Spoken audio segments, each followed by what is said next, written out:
Hi, welcome back.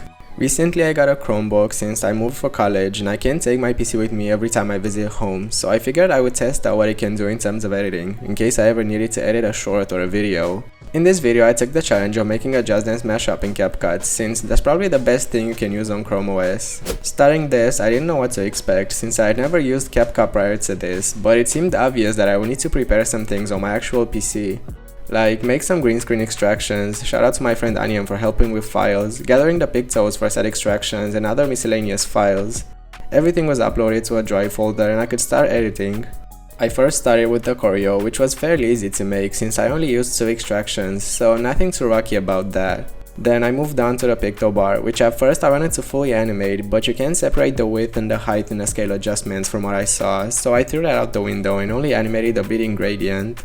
Sadly, there's no way to loop keyframes, so I had to copy and paste everything over and over again. The pixels up until that point were the most frustrating part since again, you can't copy and paste multiple keyframes at once, so I had to manually copy and paste all of the keyframes one by one for like 11 pixels. During the pictos phase, I got to the maximum number of tracks you can have, so I decided to merge 2 of the pictobar tracks into one in Photopea, an online Photoshop alternative, and move on. Then came the interesting part, the background. Having no available tracks left, I had to make the background in a whole separate project, which to be fair I always did, that was my usual workflow. My initial idea and concept was something like an old movie poster, something retro with warm colors and dark strokes, maybe even a hint of horror. In reality, it didn't turn out to be all that. For the assets, I used this online free Photoshop clone, which I had to admit but it runs better than the actual Photoshop. I think I could have done a little more, but I was so over online Photoshop and CapCut, but it still turned out pretty okay in my opinion.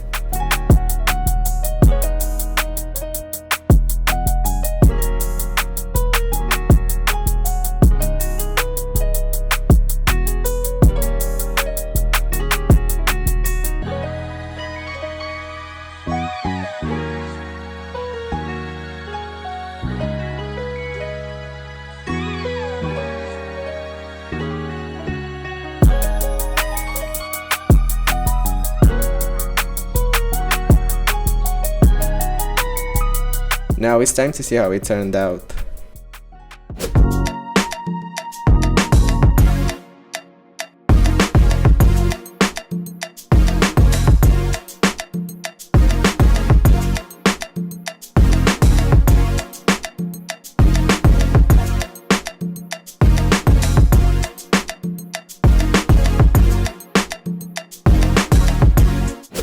Bottom line is, CapCut can do more than I expected, just now when it comes to keyframes, that was the most annoying part, especially the lack of any easing options. But overall it's pretty solid for a free browser-based editing app.